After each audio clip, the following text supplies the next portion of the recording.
Lên ở đấy là trong phạm vi trong cái bay nào nó có những người mà có gia đình như ấy không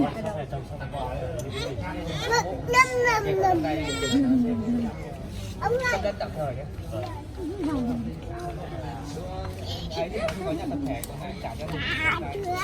tập thể tạm thời nào hưu rồi